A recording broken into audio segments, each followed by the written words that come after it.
Alhamdulillahirrahmanirrahim. Wa bihi nasta'inu ala wassalatu wassalamu ala sayyidil mursalin wa ala alihi wa ashabihi ajma'in. Adik-adik baca Masjid Al-Taqwa ini mari bersama-sama bersyukur kepada Allah. Alhamdulillah kita sudah masuk ke Ramadan tanggal berapa? Sekarang kita masuk di Ramadan tanggal 17 ya, 17. Alhamdulillah, ini menjadi kesyukuran kita. Tanpa terasa sudah lebih dari separuh, sudah lebih dari setengah kita lalui.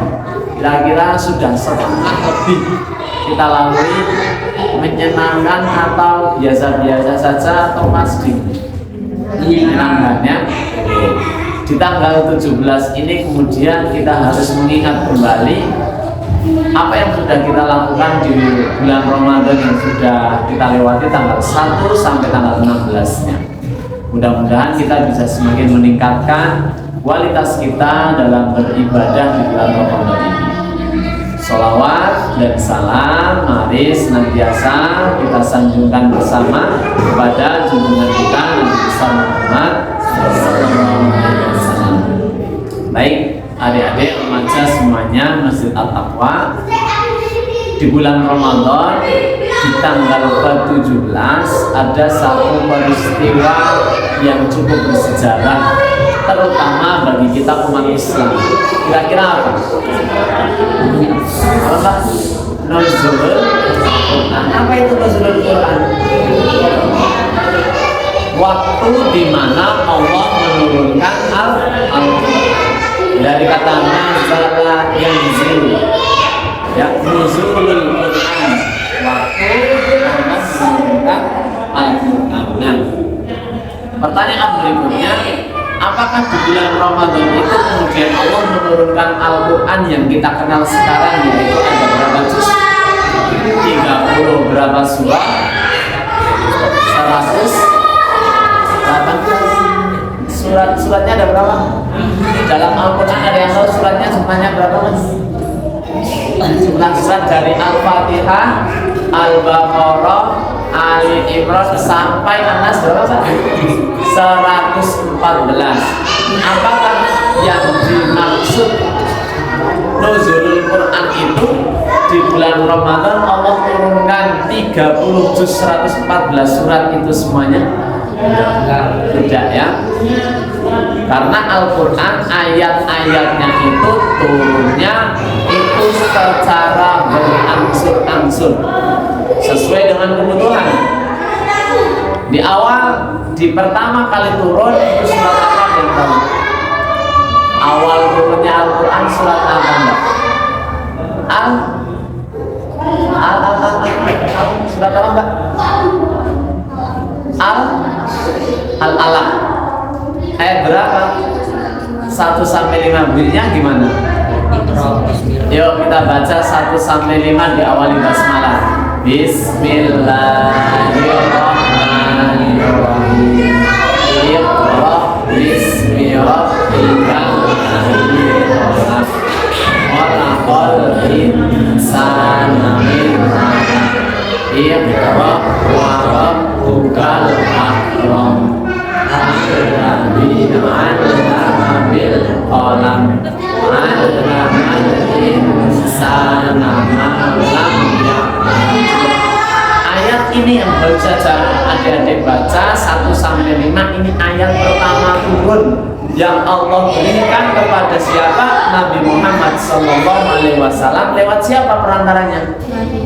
Malaikat Jibril. Di mana peristiwa ketika pertama kali malaikat Jibril menyampaikan ini? Di Gua Hira. Betul sekali.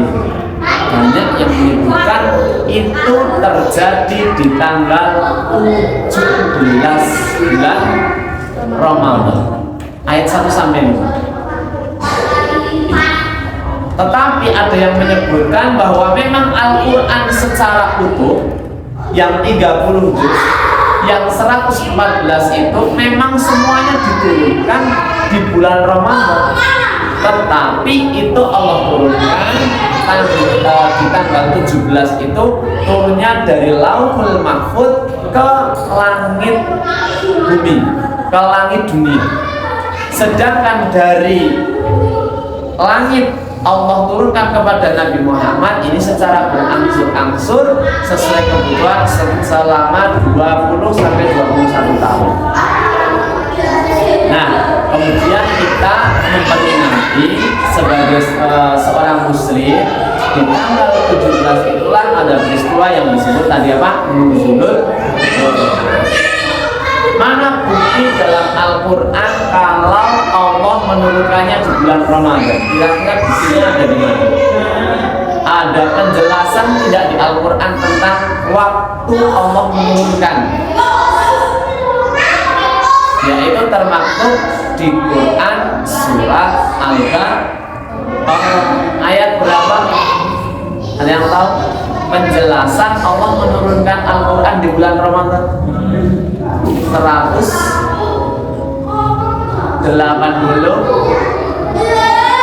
Kalau 3 itu turunnya perintah puasa, 4 itu penjelasan kalau puasanya berapa lama, bagaimana ada yang sakit, ada yang perjalanan, ada yang nggak kuat. 184. Nah 185-nya disebutkan Syahrul Ramadan alladzi unzila fihil Qur'an hudal linnas wa bayyinatin minal huda wal furqan.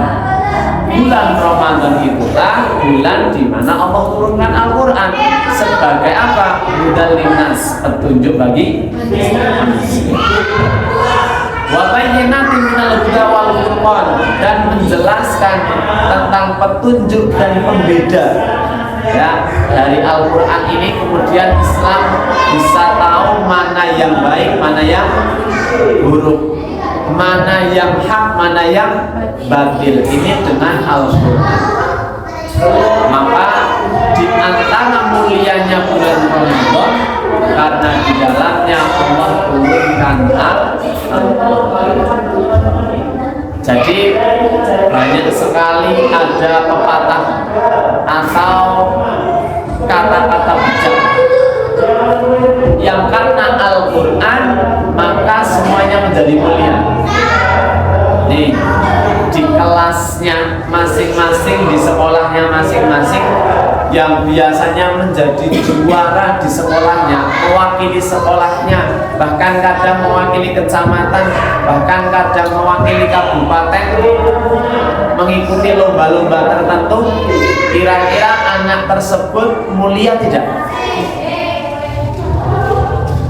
Di sekolah kalian ada satu anak atau 2 atau siapapun, dia juara, dia berprestasi mewakili sekolahnya lomba sampai mewakili kabupaten. Kira-kira anak tersebut mulia tidak? Mulia, ya, mulia. Apalagi dia pulang membawa juara 1 tingkat provinsi, tingkat nasional, apalagi sampai internasional, pasti mulia. Disebut-sebut kalau mewakili Wonosobo paling tidak berangkatnya dilepas sama Pak Bupati. Kalau dia tingkat nasional berangkat dari Semarang dilepas oleh Pak Gubernur. Mulia. Kalau mulia itu kira-kira menyenangkan atau tidak? Menyenangkan. Terkenal, tapi terkenal dalam hal kebaikan, bukan terkenal dari hal yang buruk. Hari ini banyak sekali yang hanya sekedar pengen terkenal, tapi terkenalnya belum tentu baik semuanya. Ada cara apa saja yang hari ini membuat orang bisa terkenal? Yang ditempuh orang-orang untuk terkenal hari ini, apakah semuanya baik? Tidak. Contoh yang tidak baik apa? Biar terkenal, biar viral, banyak orang yang melihat, banyak orang yang membicarakan, tapi dia tidak baik caranya. Ada nggak? Pernah menemukan nggak? Di Instagram, di YouTube, di TikTok, apa kira-kira yang menurut kalian caranya nggak bagus, tapi berhasil membuat dirinya itu viral, banyak dikenal orang? Apa yang pernah dilihat kontennya?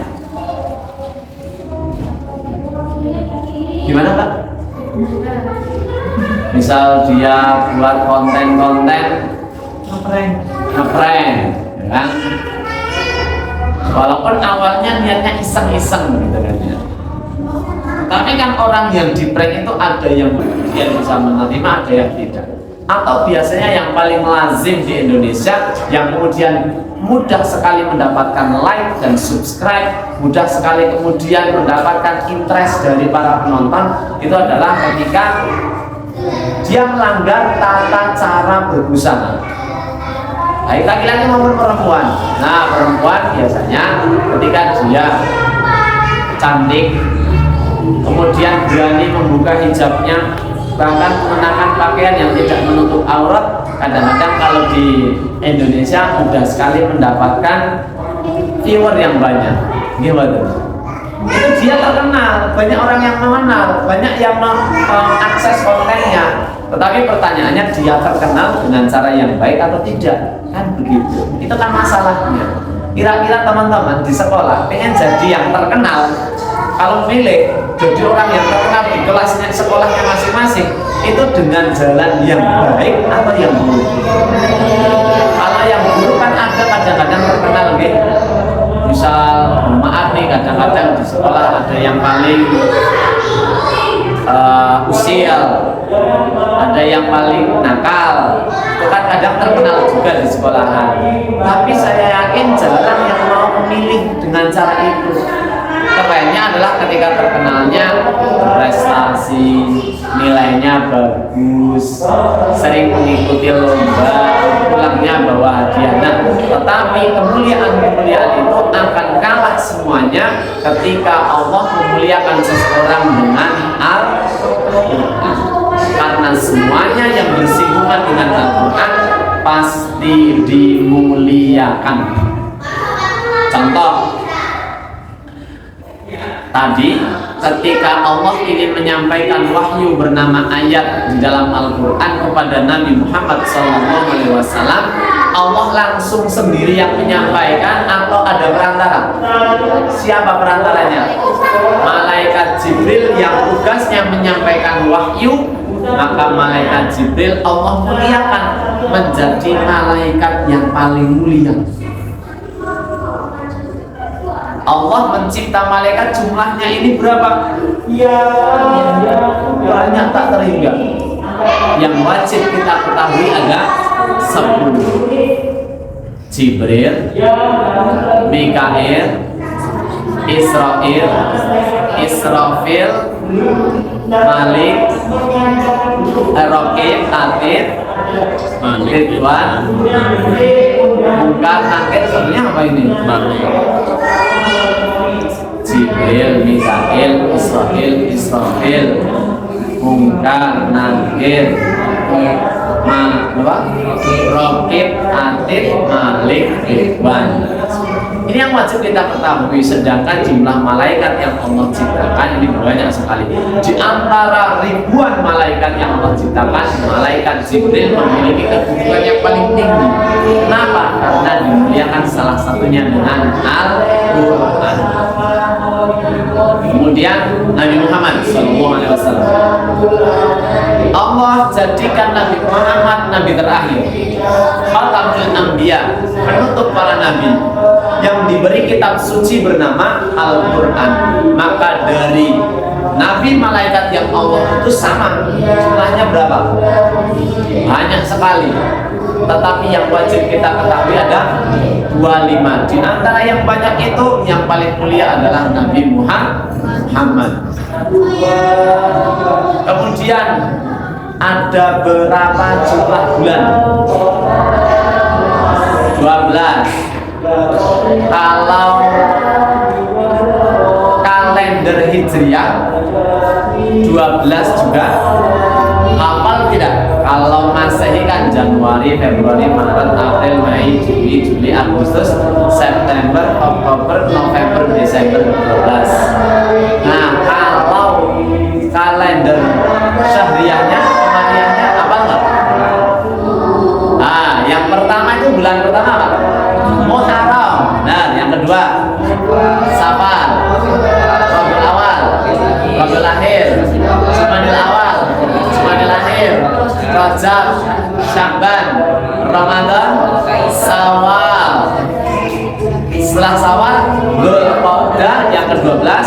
Dzulhijjah, Dzulfitr. Di antara 12 bulan ini harus hafal. Jadi harus lebih hafal daripada Januari, Februari, seterusnya. Nah, di antara 12 ini yang paling mulia adalah bulan Ramadan. Kenapa? Karena tadi syahrul Ramadan alladzi unzila fihi, di dalamnya Allah turunkan Al-Qur'an. Saking mulianya bahkan orang kalau beramal di bulan Ramadan Allah lipatkan. Beda dengan amalan-amalan yang dikerjakan di luar bulan Ramadan. Berapa Allah melipat gandakan? Minimal 10, minimal. Contoh, teman-teman mengadakan bagi-bagi takjil atau bagi-bagi makanan. Kalau teman-teman membagi makanan kepada temannya, kawannya pas di luar bulan Ramadan, istirahat atau apa, beli makanan 2, yang 1 kasih teman, maka 1 kebaikan ini ya 1 pahalanya. Tetapi di bulan Ramadan ini minimal dikali 10. Wal hasanatu bi'asyri amsalihha, dan setiap 1 kebaikan minimal 10 kali. Maksimalnya berapa? Maksimalnya tidak terhingga. Karena Allah menyampaikan lewat sabdanya Nabi, keterangan Nabi, penjelasan Nabi, bahwa kullu amalin ibni Adam, semua amalan yang dilakukan anak cucu Adam, lahu, untuknya. Jadi kalau teman-teman ngaji ini, maka pahalanya dan keuntungannya untuk teman-teman semuanya. Kalau teman-teman membaca Al-Quran, maka pahalanya, keuntungannya untuk yang membaca. Kalau teman-teman nolong teman, nolong orang miskin, nolong orang susah, maka setiap kebaikan itu akan kembali kepada kita. Kenal ayat ini? In ahsantum, ada yang bisa meneruskan? In ahsantum ahsantum li anfusikum. Siapa yang berbuat kebaikan, maka kebaikan itu pasti 100% akan kembali kepada kita, pasti. Jadi kalau teman-teman pernah berbuat baik kepada siapapun, kepada orang tua, kepada saudara, kepada adik, kepada kakak, kepada simbah, kepada teman, kebaikan apapun, pasti suatu hari nanti kebaikan itu akan kembali kepada kita. Maka coba saksikan, kalau ada orang berbuat baik, senang tumindak api, senang nolong, dia pasti akan sering ditolong oleh orang lain. Kemudian kebalikannya keburukan, wa in asatum falaha, perbuatan buruk juga sama. Kalau ada orang, ada anak, ada remaja, ada pemuda usil sama anak-anak yang lain, temannya senangannya kerjain, aprek dan sebagainya, suatu hari dia akan banyak dikerjain oleh entah dengan siapapun. Itu yang kemudian di dalam budaya Indonesia sering disebut sebagai karma. Kalau keburukan, berbuat buruk kepada orang lain, suatu hari kita akan mendapatkan keburukan yang sama. Ya, misal mencubit, yang dicubit sakitan, maka suatu hari Allah akan ganti cubitan itu kembali kepada kita, walaupun bentuknya kadang-kadang sama, kadang-kadang berbeda, dengan orang yang sama atau dengan orang yang berbeda. Maka rumusnya, kalau pengen kita banyak mendapatkan kebaikan, sering-seringlah berbuat baik. Kalau teman-teman sering buat baik sama teman, suatu hari pasti akan orang banyak berbuat baik kepada kita. Yang sering menolong, suatu hari kita akan sering ditolong. Kalau sering memberi, maka kita akan sering diberi, pasti. Dan itu Al-Quran. Al-Quran gak pernah meleset. Al-Quran itu ketika sudah menyampaikan, gak ada meleset-melesetnya. Semua yang disampaikan dalam Al-Quran pasti ada kebenarannya. Maka sebagai seorang muslim, akhlaknya memang kalau kita ada kelebihan, dari kelebihan tenaga, bantu tenaga kita kepada yang lemah. Kalau kita kelebihan makanan, berikan makanan kepada yang kelaparan. Kalau kita kelebihan uang, berikan kepada orang yang tidak mampu. Maka pasti akan kembali kepada kita. Kata Nabi menarik ini, Nabi pernah menyampaikan ini. Kalau teman-teman punya uang 100.000, nanti lebaran ada yang ngasih uang 100.000. Nah, Uang 100.000 satu lembar, kemudian kita belikan jajan. Misal kita beli bakso 15.000 plus dengan minumnya katakan 20.000. Dari uang 100.000 dibelikan 20.000, sisa berapa? 80.000, ya kan? Tapi kalau 20.000-nya ini tidak dibelikan untuk bakso, tetapi kita ambil 20.000, kita berikan kepada tetangga kita, kanan kiri kita, teman kita yang ternyata dia yatim, yang ternyata dia orang yang nggak punya, dia lapar, kemudian kita kasih 20.000. Secara matematika betul bahwa 100.000 dikurangi 20 tadi adalah 80.000, tapi kata Nabi tidak. Mana qasad min sodakotin, mana qasad sodakotun min malin, kata Nabi. Tidak akan pernah harta berkurang karena sedekah. Jadi teman-teman punya uang 100.000, 20.000-nya disedekahin, memang seketika itu uangnya berkurang menjadi 80.000. Tetapi suatu hari Allah akan ganti jauh lebih banyak dari yang diberikan. Maka kalau ada orang punya uang, punya harta, kok senang memberi, maka mustahil dia dimiskinkan karena memberi.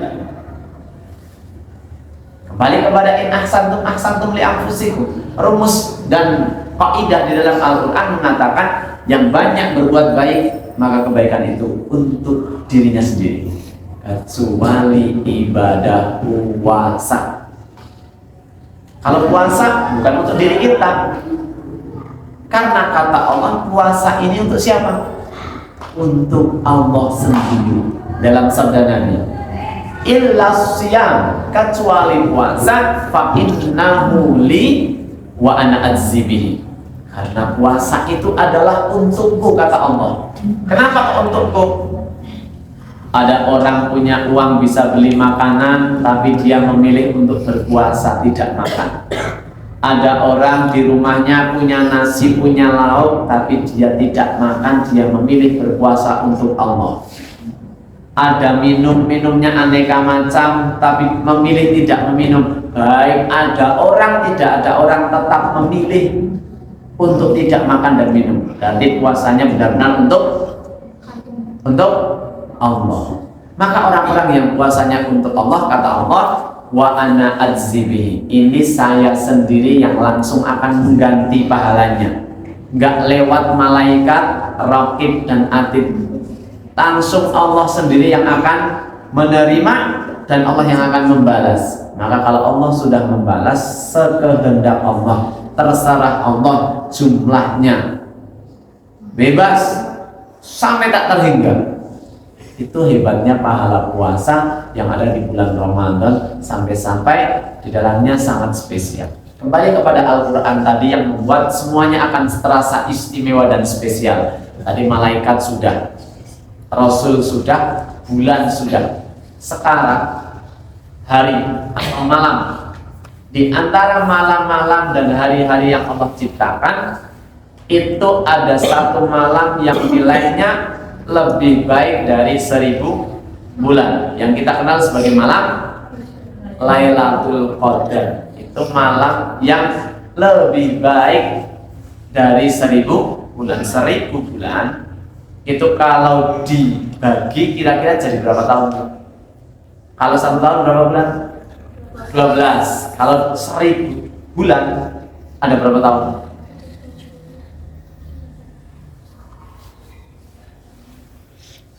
Nah, itu kalau dibagi kurang lebih 83 tahun. Satu malamnya setara 83 tahun.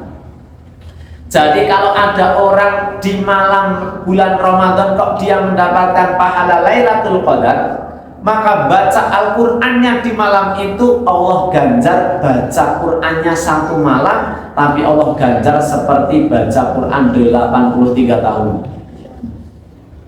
Paling lama teman-teman baca Al-Qur'an berapa menit? Paling lama buka Al-Qur'an mushaf, a'udzu billahi minasyaitonir rajim, sampai shadaqallahul azim. Paling lama berapa menit? Pernah 10 menit? Pernah 20 menit? Pernah setengah jam? Keren. Setengah jam baca terus continue, sudah keren. Pernah 1 jam? Kalau kita sudah terbiasa baca Al-Quran dalam durasi lebih dari setengah jam, kemudian kita tidak melipati boten pedes, keren. Artinya Al-Quran sudah menyatu dengan kita.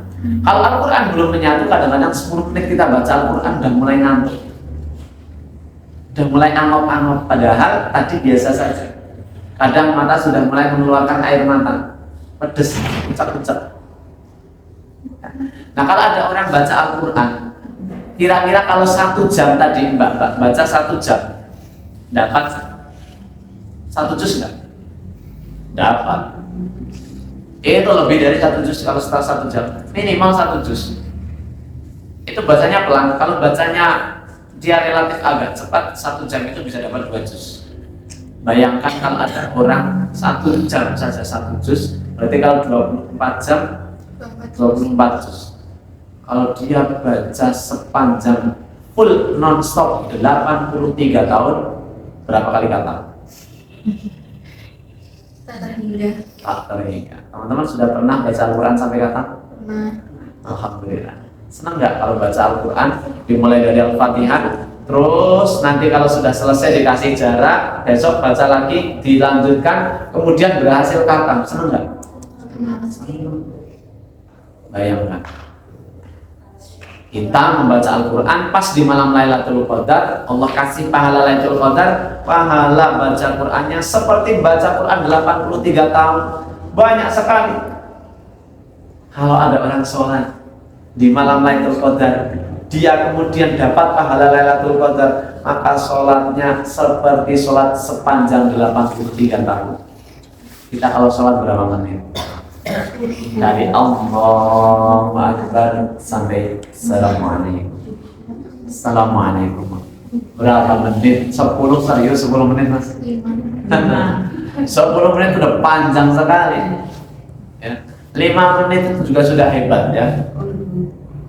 Kalau sholatnya subuh yang 2 rakaat kadang-kadang nggak sampai 5 menit, 3 menit, 2 sampai 3 menit.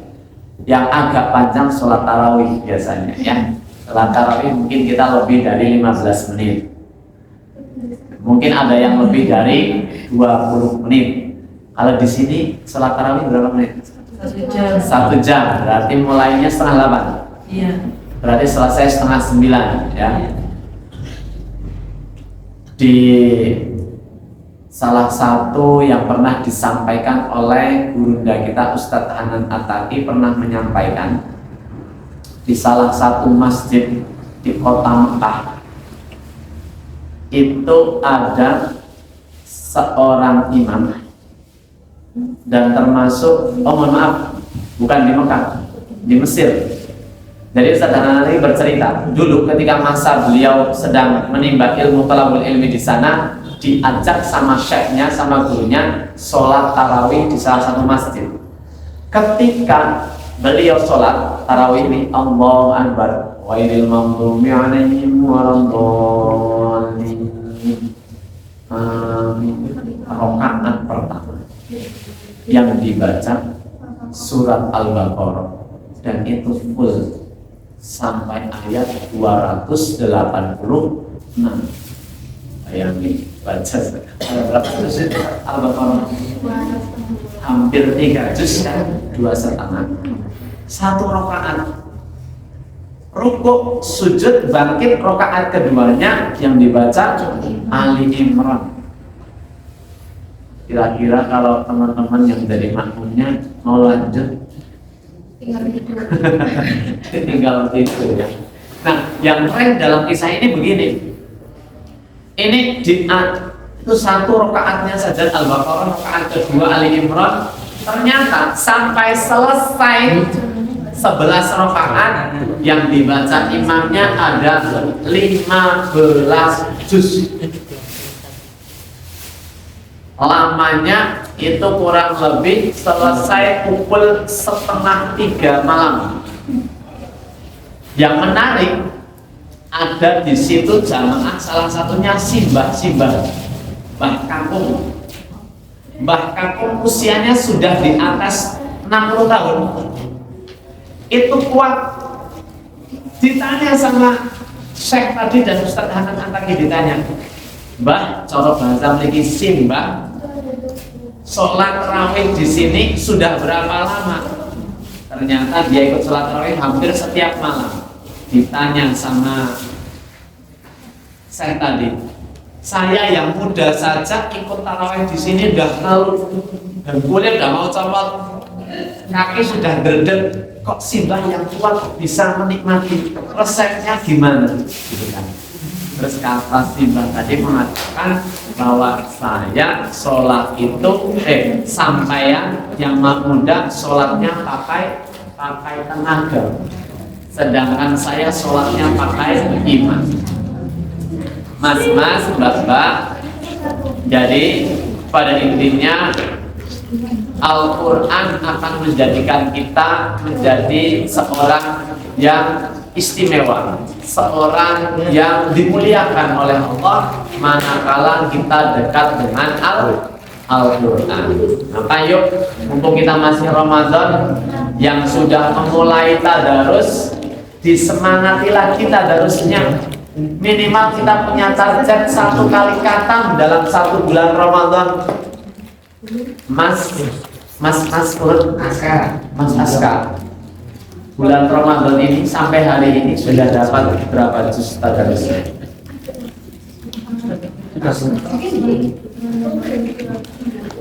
Sudah dapat 10 juz belum? Belum. Sebelahnya? Belum. 2 juz dapat? 1 juz, baru 1 juz. Sebelahnya Mas? Kurang lebih 2 sebelahnya. Sudah maghrib ya? Kita agak lupa ya? Baik, kita lanjut saja di pertemuan berikutnya. Kita akhiri. Bila kita taufiq wal hidayah. Assalamualaikum warahmatullahi wabarakatuh.